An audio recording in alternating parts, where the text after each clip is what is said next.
사회를 진행하게 된 한국작가의 민족문학연구소 이명원 소장이라고 합니다. 반갑습니다.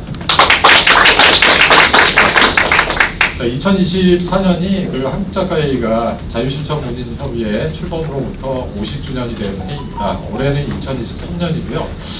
그래서 내년에 50주년을 맞이해서 저희가 한국작가회의의 역사와 현재 또 미래와 관련된 다양한 기념 사업을 준비 중에 있습니다.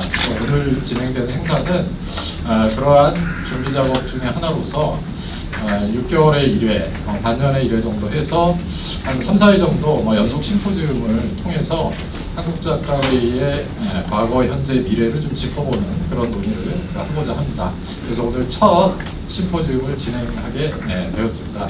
날씨가 굉장히 무더운데요. 많은 또 회원, 또 비회원, 시민 여러분들이 참석해 주셔서 행사가 잘 진행될 것 같습니다. 시간이 굉장히 한정이 돼 있어서 곧바로 좀 진행을 해야 될 것 같습니다. 그래서 두 분의 인사 말씀을 드리려고 하는데요. 첫 번째는 한국작가회의 부이사장이신 정우영 시인의 인사말을 먼저 들어보도록 하겠습니다.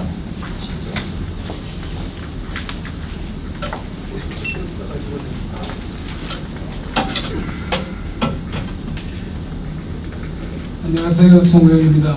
반갑습니다.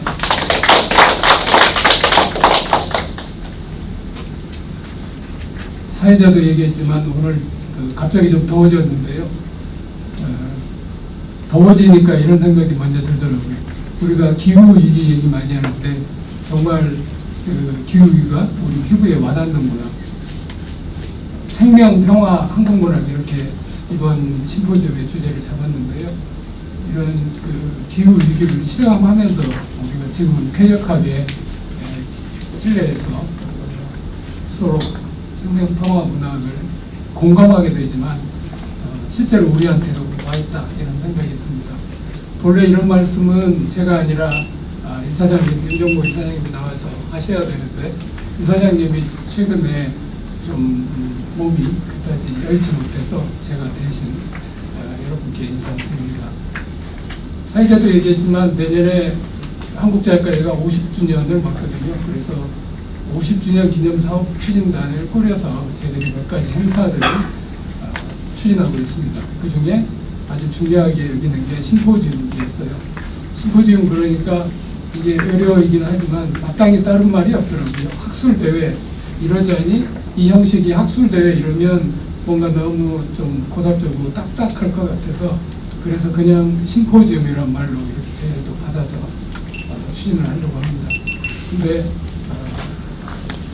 이름이야 그렇다 하더라도 우리가 진행하는 내용들은 좀 작가들답게 연구를 발표하는 게 아니고 서로의 마음, 생각들을 청중들과 또 혹은 방송을 통해서 시청하시는 분들과 함께 한다는 그런 뜻으로 조금 부드럽게 했으면 좋겠다. 근데 부드러움 속에 칼도 있으니까 칼을 꺼낼 때는 싹 베버리겠다는 생각으로 꺼내시되 그러나 너무 또 세게 나가면 주최 측에서 좀 불편할 테니까 그런 수위조절을 하시면서 했으면 좋겠습니다. 그런데 중요한 거는 저희가 이게 첫 번째고 이것을 시작으로 해서 나중에는 정말 한국문학과 작가회의 그리고 작가회의의 50년이 한국문학사의 중요한 하나의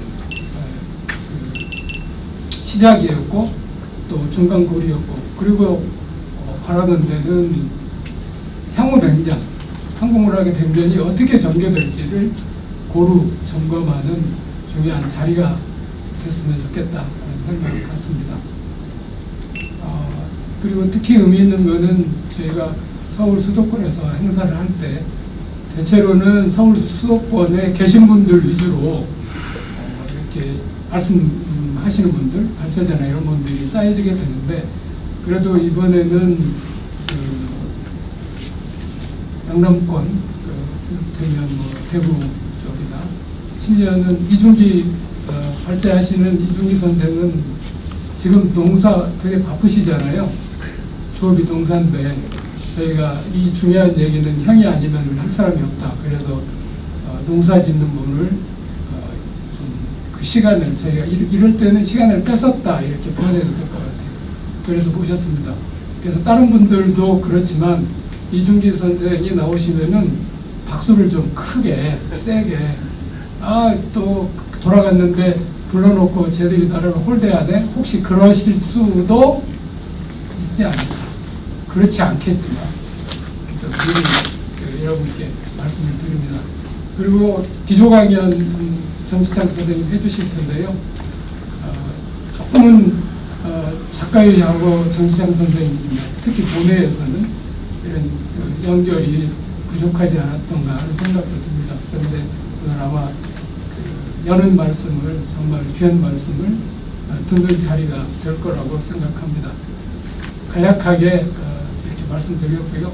중요한 것은 이 진행하는 동안 여기에 계신 분들이 발제하시거나 토론하는 분들과 함께 즐겁게 오늘 학술 대회가 아니라 노는 자리다 이렇게 얘기해 주셨으면 고맙겠습니다. 노는 자리 이런 얘기 할 때는 그래도 박수라도 한 번씩 쳐주는 것 같아요. 고맙습니다. 네, 부이사장님 말씀이 계셨고요. 한국작가회의 사무총장 박관서 시인 축사를 좀 들어보도록 하겠습니다.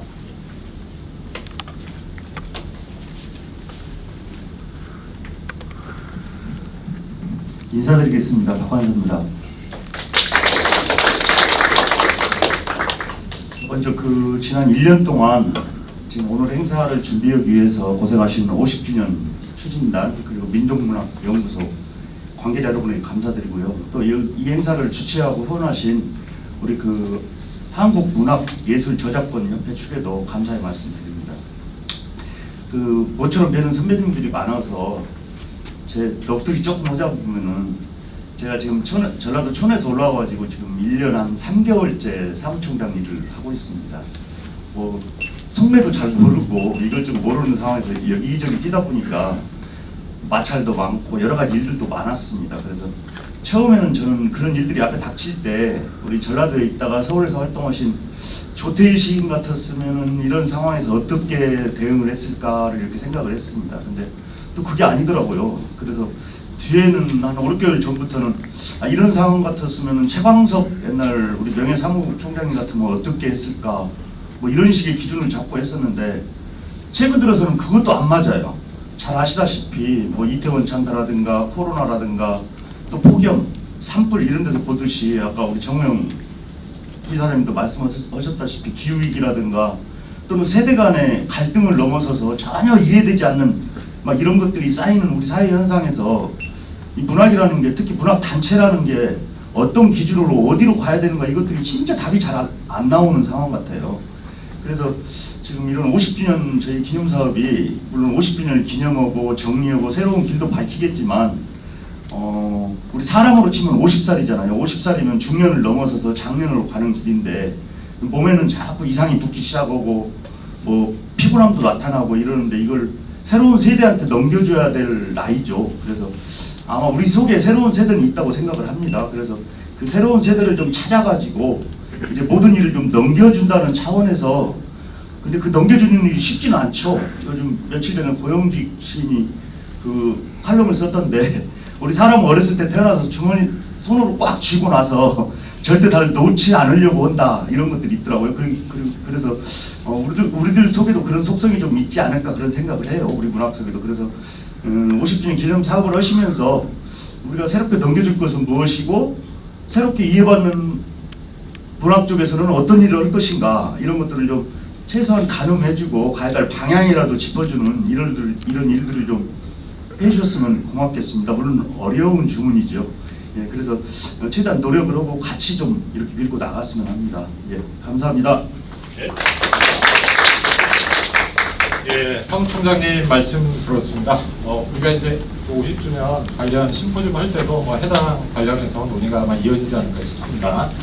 자, 그럼 본격적으로 심포지엄을 시작하겠습니다. 첫 순서는 영남대학교 명예교수인 정지창 선생님께서 기조 강연을 좀 해주시겠습니다. 오늘 전체 주제가 생명, 평화와 한국문학인데요. 우리가 생명 평화 사상 이런 것들을 생각하는 게 어떤 의미가 있을지, 어떤 중요성이 있을지 문학에도 시사하는 바가 좀 있으리라고 생각됩니다. 예, 선생님 모시겠습니다.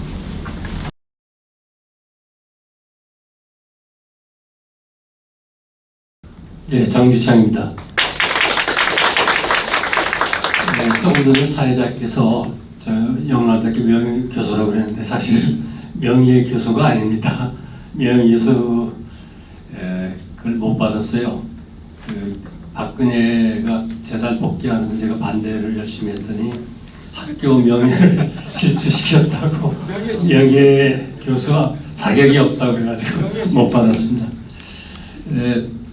아까 그 정우영 시인께서 잠깐 소개를 해주셨는데 저는 어찌 보면은 좀 이 자리에 좀 아웃사이더라고 할까요? 그 주류에 속한 사람은 아닙니다. 제가 문학을 뭐 전혀 안 했다는 것이 아니고 대구 쪽에서는 이제 뭐 활동을 좀 했었죠. 근데 제가 뭐 본격적으로 무슨 평론 활동을 한 것도 아니고 굳이 별명을 하자면 문화운동 같은 걸 좀 했어요. 그래서 그 학교에서는 별로 그 학술 활동도 열심히 안 하고 밖에 나와서 대구에 이제 예술마당 소리라고 하는 진보적인 문화 공간을 운영하면서 그거 하느라고 몇십 년 보냈습니다. 그래서 그 글 쓴 거는 사실은 정년퇴임 한 다음에 지역에 있는 이제 잡지 같은데 평론이라고 좀 썼고, 그래서 중앙문단에도 별로 제가 관여를 못했어요.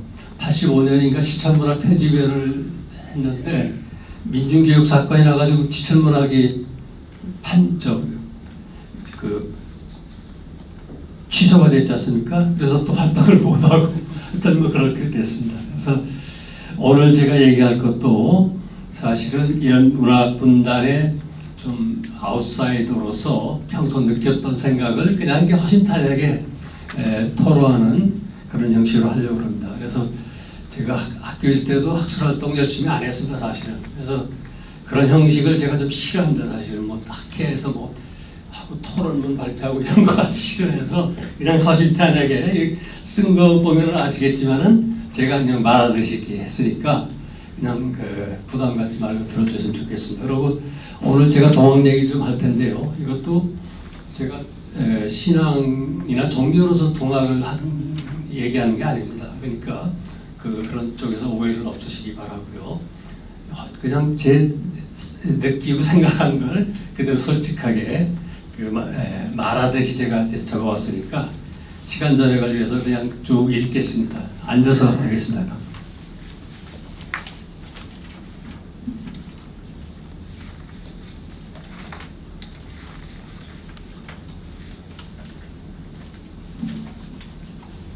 제목은 한국문학과 생명평화사상 이렇게 정해왔습니다.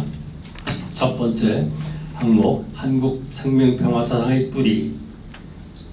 저는 정년퇴임을 한 다음, 그러니까 2012년 이후에 뒤늦게 동학 공부를 시작했습니다. 70을 바라보는 나이에 새삼스럽게 동학 공부를 시작한 데는 개인적인 동기가 작용을 했죠. 제가 태어난 고향은 사방이 산으로 둘러싸여서 교통도 불편하고 농사지을 땅도 부족한 충북 보은의 산골입니다. 근데 얼마 전에 큰형님으로부터 충북 진천에 살던 저희 오대조 할아버지가 동학에 입도한 다음에 집안 망칠 놈이라고 큰 집에서 쫓겨나 이곳으로 숨어 들어왔다는 얘기를 들었습니다.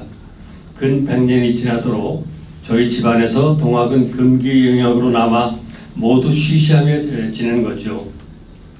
저희 할아버지가 무엇 때문에 동학에 입도하셨는지, 또 동학이 무엇이길래 1894년 당시 조선일구 1100만 가운데 300만이 동학농민혁명에 가담하였는지 궁금했습니다.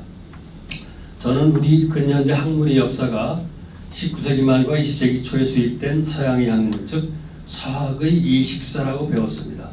한국 고유의 학문과 사상은 개혁적인 유교사상, 이른바 실학을 끝으로 막을 내리고 19세기 말에 군함과 기독교를 앞세운 서국 제국주의 열강의 서세 동정과 더불어 박래품으로 수입된 서양 학문과 사상이 곧 한국의 근현대 학문과 사상의 본류로 정착되었다는 것이 일반적인 상식이었습니다.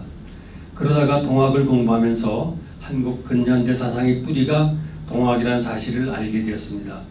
그리고 당시 서양의 문물을 하루빨리 도입하여 일본처럼 서구식 근대화를 이룩하려는 개화 대신에 계획이라는 독창적인 대안을 제시한 것이 바로 동학이라는 것도 깨닫게 된 것이죠.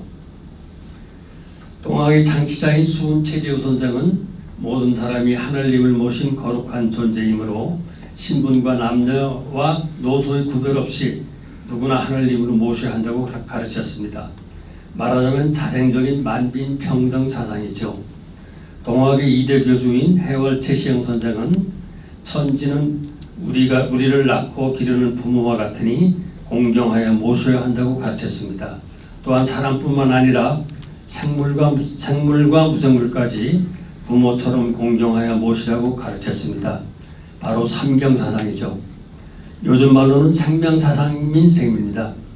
1920년대의 천도교 청년 박정환과 김기전이 주도한 어린운동과 20세기 후반부에 장일순과 김지아가 시작한 한살림운동, 또 김종철이 이끈 녹색백론의 생명평화운동은 모두 해월의 가르침으로부터 비롯된 것이라고 할 수 있습니다.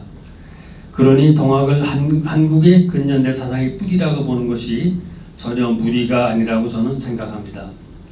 이처럼 동학을 한국의 근현대 사상의 뿌리로 인식하는 학자들 가운데 요즘 가장 주목을 받는 이는 도올 김용옥입니다. 그는 최근에 발간된 동경대전 1, 2권에서 서구적 근대라는 개념 자체를 거부하고 한국 사상사의 내재적 관점에서 동학을 고찰할 것을 역설합니다. 그는 근대와 전근대라는 개념 자체가 서양식 근대를 전제로 해서 만들어진 자기 비하적 개념이므로 근대라는 개념 자체를 폭파시켜버려야 한다고까지 말합니다. 서양인들이 식민 지배를 정당화하기 위해 헤브라이즘 즉 기독교와 헬레니즘 과학적 이성 이걸 바탕으로 한 근대의 서구 문명을 전 세계 미개한 종족들에게 전파하는 것이 자기들이 사명이라고 강변하는 것을 생각하면 서구적 근대에 대한 도울의 거부 반응은 이해가 됩니다. 일제의 식민지 근대화론도 식민 지배를 정당화하는 논리라는 점에서는 마찬가지인 셈입니다. 서양 사람들은 천주의 뜻이라 하여 북인은 취하지 않는다 하면서 천하를 쳐서 빼앗아 그 교당을 세우고 그 도를 행한다 라고 수은 선생은 동경대전 포동문에서 얘기한 바가 있습니다. 즉 서구 제국주의의 본질을 꿰뚫어 본 셈이죠. 수은이 서학의 누명을 쓰고 순도한 1864년 런던에서 열린 인류학회에서는 하등 종족, 특히 아프리카의 흑인들을 멸종시키는 것이 바람직한지를 놓고 토론이 벌어졌습니다. 셰익스피어는 인도와도 바꾸지 않겠다는 막말이나 또 중국에 대한 무역 적자를 해소하기 위해 아편을 밀수출한 영국이 아편 전쟁을 일으켜 중국을 침탈한 것도 서구적 근대의 숨겨진 얼굴을 만천하에 드러낸 것이죠. 도울은 동학사상의 핵심을 민본주의, 플레타르키아라고 말합니다. 그리고 민본주의야말로 서구식 대의제 민주주의나 자본주의와는 다른 대안, 즉 개벽 세상을 여는 열세 개념으로 제시하고 있습니다. 실학이 양반 사대부의 주도하에 유교의 틀 안에서 개혁을 시도했다면 동학은 중국의 천하의 중심이라는 유교적 세계관에서 벗어나 민중이 주체가 되어 새 하늘 새 땅에서 사람과 만물이 새로워지는 후천개벽을 이루고자 했습니다. 해월은 후천개벽의 시대에는 사람을 죽이는 서양의 생명 파괴적인 살인 무기를 사람과 무생명을 살리는 도덕의 힘으로 제압하여 큰 평화가 실현될 것이라고 내다봤습니다.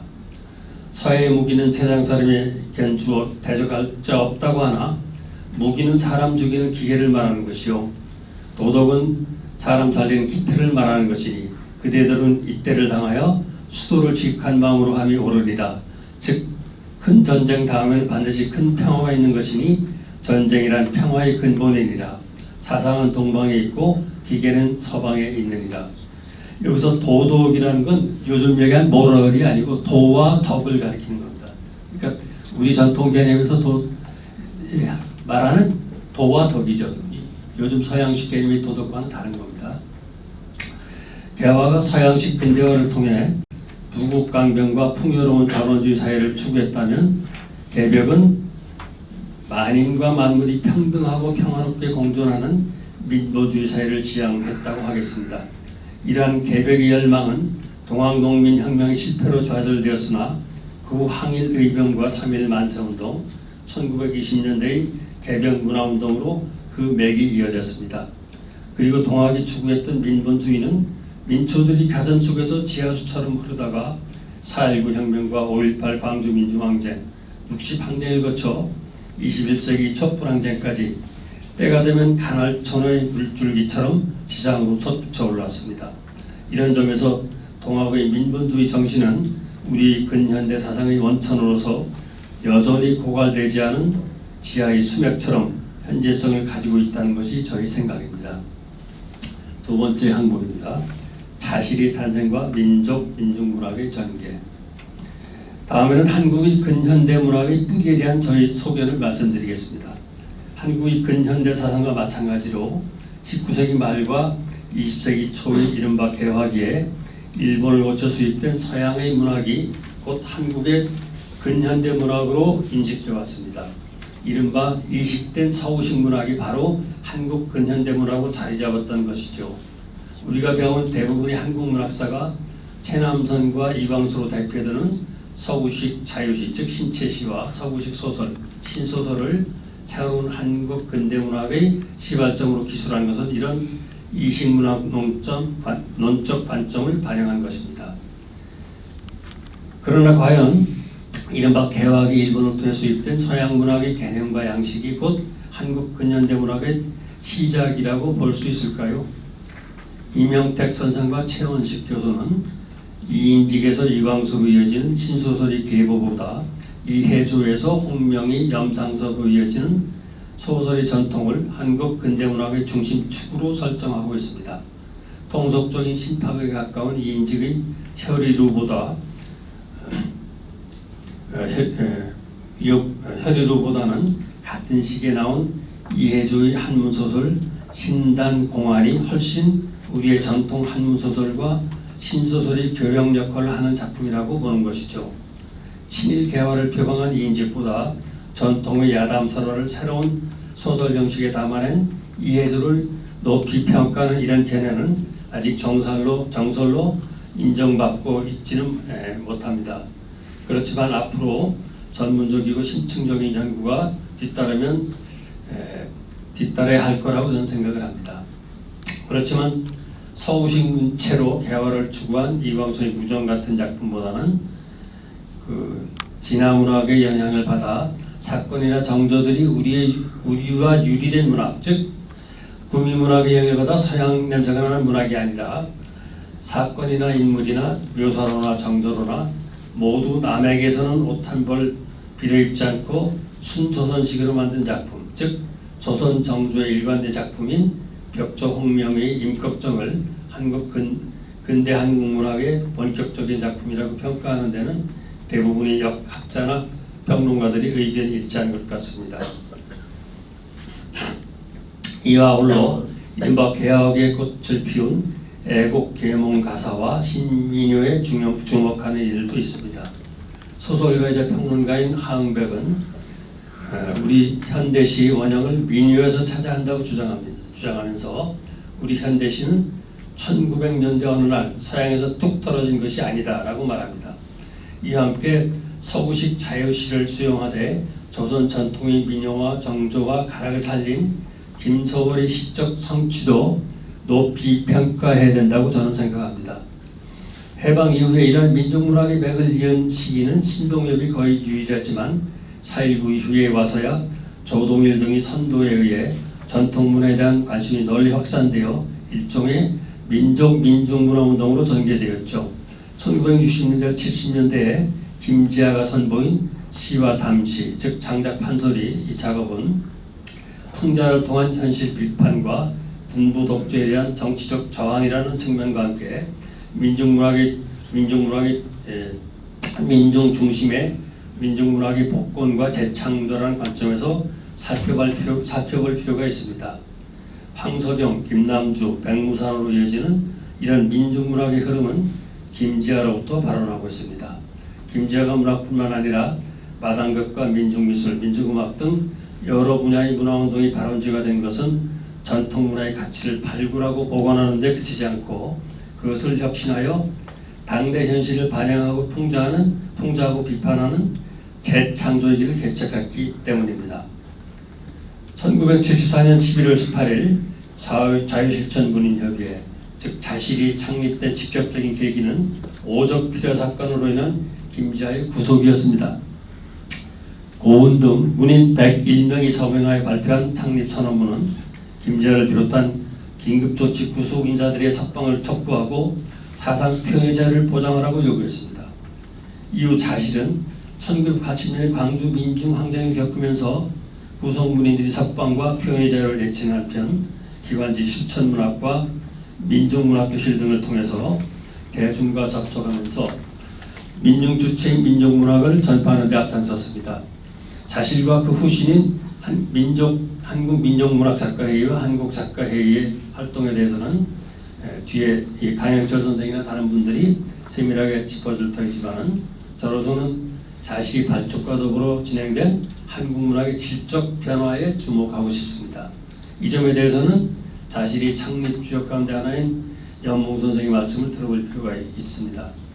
민족문학론의 역사성에 대해라는 1984년의 강연에서 연몽 선생은 1970년대에 이르러 우리 시는 민족사의 현재를 살아가는 민중의 생활과 감정과 의지를 자기 가장 중요한 내용으로 삼게 되었으며 이제 시인은 봉건 양반의 후예나 선진 외국의 문물을 맨 먼저 접한 개와 신사가 아니라 시인이라 불려질 만한 본래의 전제로 겨우 돌아온 것이라고 지적합니다. 한마디로 이 시점에 이르러서야, 즉 1970년대 말쯤에 이르러서야 비로소 한국문학은 봉건시대 사대부대의 흥풍노골이나 개화기에 이식된 서구문학의 아류가 아니라 문학다운 문학으로서의 품격과 자질을 갖추게 되었다는 얘기를 하신 것 같습니다. 이걸 구체적인 문학 창작의 측면에서 살펴보면 자실의 탄생으로 군사 독재를 벗어나 정치 사상적 민주화를 이룩하려는 열망이 문학 창작의 동력으로 작용하면서 본격적인 민중문학의 확립으로 이어졌다고 설명할 수 있을 것입니다. 그리고 광주 민중항쟁 이후의 1980년대는 민족 주체의 민중문학이 활짝 뻗긴 시기였습니다.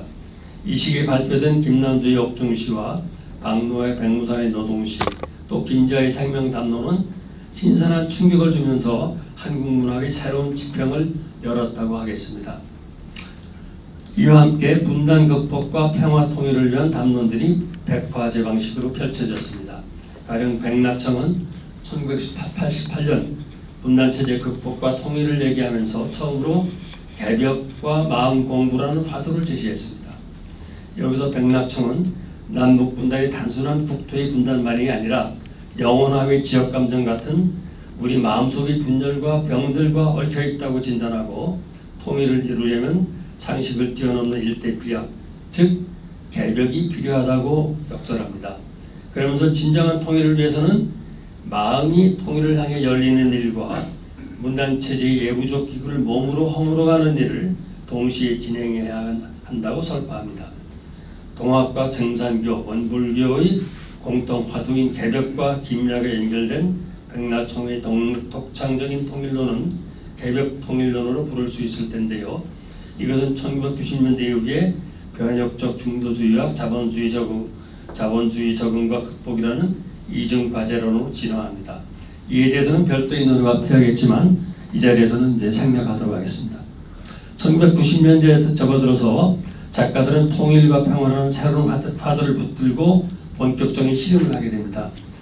정치적 민주화라는 문학의 목표를 넘어서서 보다 근본적이고 장기적인 문제에 관심을 가지게 된 것인데요.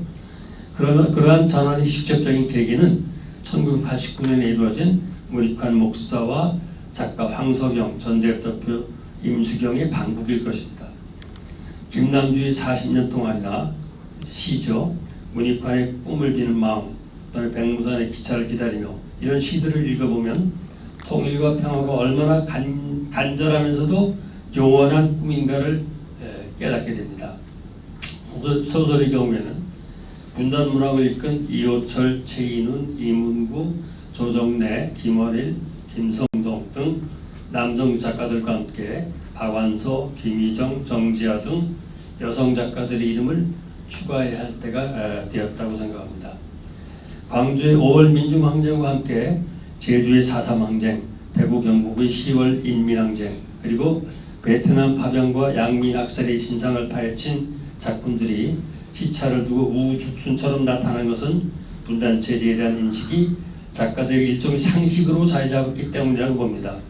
6월 항쟁을 거쳐 김대중 노무현 정부의 대북 화해 정책과 남북 정상회담, 남북 작가들의 교류를 통해 작가들의 의식과 상상력이 분단의 장벽을 뛰어넘어 세계 문학의 보편성으로 확장된 점도 주목해야 하겠죠. 세 번째 항목입니다. 녹색평론과 시인의 마음. 한국 문학에서 생명사상과 생태위기가 시급하고 절실한 문제로 인식되는데 결정적인 기회가 된 것은 문학평론가 김종철이 1991년에 창간한 녹색평론일 것입니다. 우리에게 희망이 있는가? 라는 질문으로 시작되는 창간사 생명의 문화를 위하여와 시인의 마음으로 험난한 생태위기를 돌파하자는 간절한 호소, 시의 마음과 생명 공동체라는 이제 그래서 이걸 표현했죠. 이런 호소는 문단을 넘어서서 한국 사회에 신선한 충격을 주었습니다.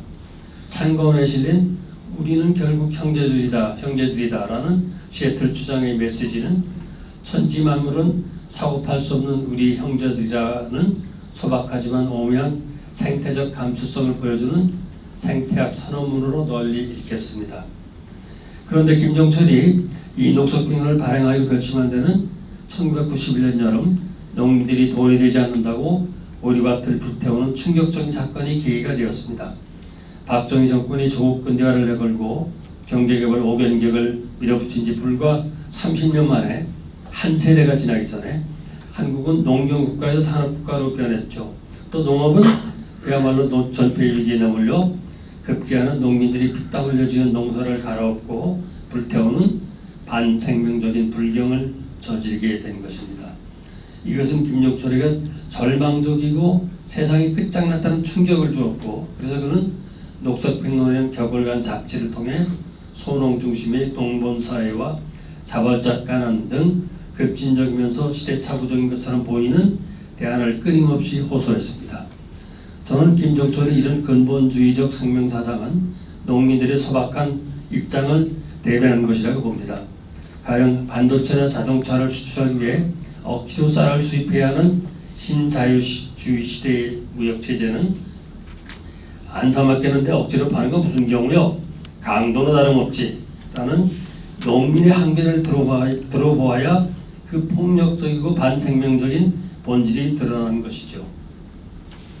외롭게 30년 동안 광야에서 소농 중심의 생명 공동체 복원을 외치던 김종철은 우리 곁을 떠났지만은 그가 믿었던 시인의 마음은 여전히 지하의 수맥처럼 민초들의 마음속 밑바닥에서 마르지 않는 영감의 원천으로 흐르고 있다고 저는 믿습니다. 그것이 아스팔트를 뚫고 솟구치기 위해서는 최소한의 농경적 감수성이 회복되어야 하고, 그러기 위해서는 농민과 농사에 대한 존중이 이루어지는 사회가 되어야겠죠. 멸종 위기에 놓인 농민과 농민문학의 기사회생을 위해 누구보다 가난한 마음을 가진 시인, 작가들이 나서야 한다는 점을 강조하고 싶습니다. 여기서 동아시아에서 서구 근대 문명의 본질을 누구보다도 먼저 그리고 깊이 있게 간파한 희한의 소유자라고 김종철이 소개한 일본의 생명사상가 다나카 쇼조의 말이 생각납니다.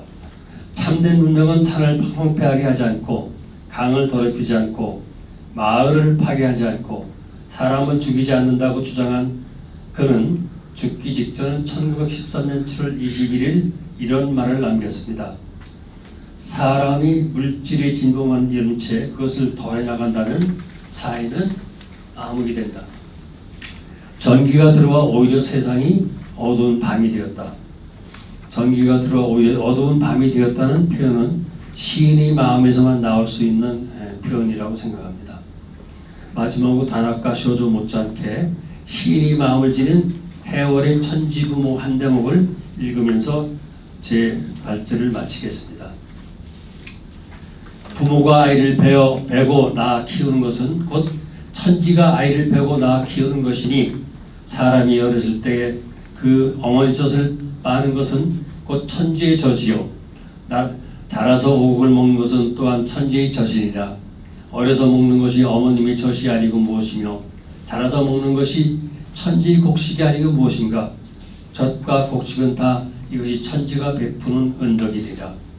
사람은 하늘을 떠날 수 없고 하늘은 사람을 떠날 수 없나니 그러므로 사람이 숨을 들이마시고 내쉬고 움직이고 멈추고 입고 먹는 것 모두가 하늘과 사람이 서로 어우러져서 생기는 깃털이니라.